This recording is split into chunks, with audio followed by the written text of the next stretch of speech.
조현병 아들 때문에 피 맺힌 어머니의 사연, 그 네 번째, 그 조현병 아들을 기치료를 통한 빙의치료로 어떻게 조현병이 호전되었나, 그 내용과 가정에 대한 오늘의 이야기 시작합니다.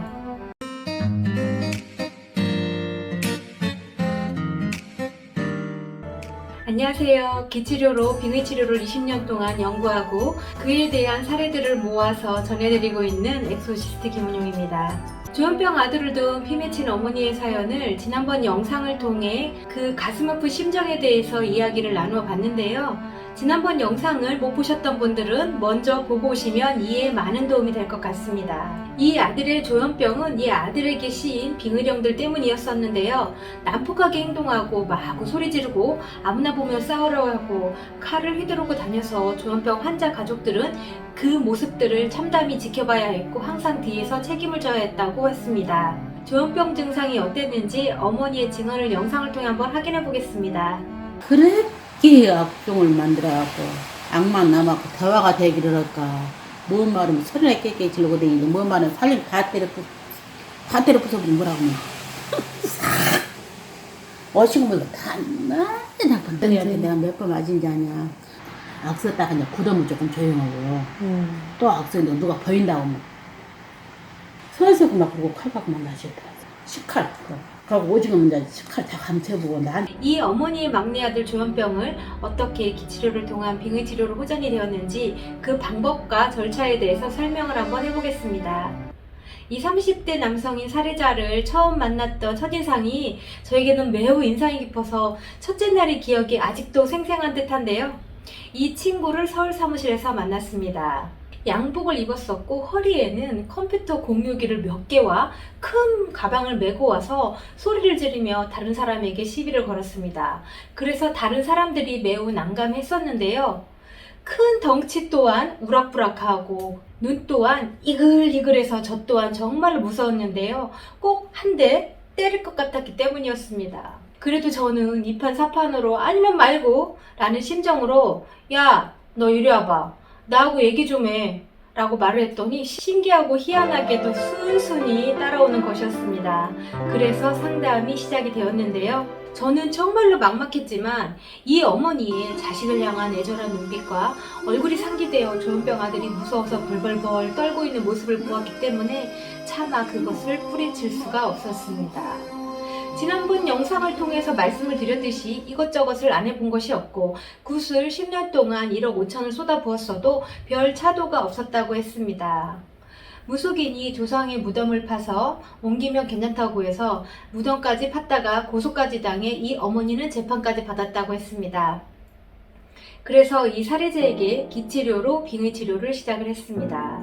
그러자 이 덩치 큰 사례자가 뒤로 넘어가는 자세로 기가 들어갔습니다.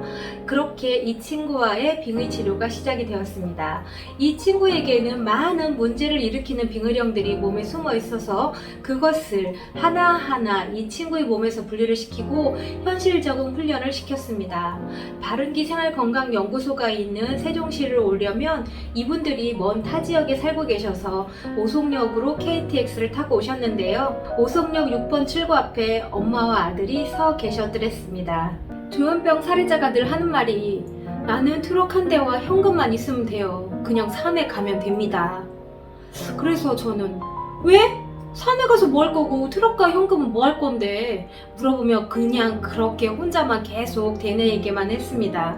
그렇게 행설수설하기를 여러 번 반복을 했고요. 트럭은 박스를 주어서 고물을 팔겠다고 했습니다.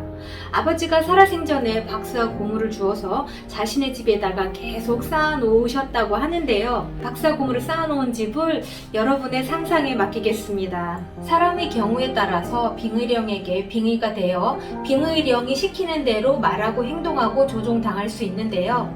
이 아버지 영혼이 이 친구에게 빙의되어 아들은 살아생전의 아버지처럼 계속해서 박스들과 고물들을 주워올 생각만 했던 것이었습니다. 이 친구에게 많은 문제를 일으키는 난폭하게 행동하고 무조건 돈 달라고 행패를 부려서 마지못해 돈을 주고 나면 그 돈은 막 써버리고 탈부림도 하게 하고 마구 악을 쓰게 만드는 빙의령들이 몸에 숨어 있어서 그것을 하나하나 이 친구의 몸에서 분리시키고 현실 적응 훈련을 시켰습니다.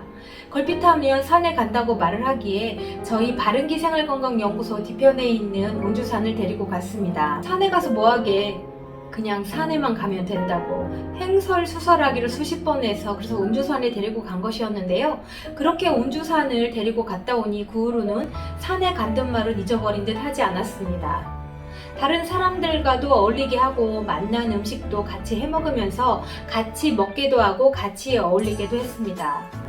잘 나쁜 건 다 가버리는 걸로. 나도 가라. 가라. 조현병을 가진 사람들의 특징은 다른 사람들과 잘 어울리지를 못한다는 것이었는데요. 물론 다른 사람들 또한 조현병을 가진 사람과 어울리고 싶어하는 사람은 없을 것입니다. 하지만 다른 비슷한 말 못할 아픔들을 가지고 계신 분들이기에 같이 아파하고 같이 기뻐하고 같이 어울리며 같이 웃기도 했습니다. 가그라 나쁜 가그라. 여기 엄청납니다. 여기 엄청납니다.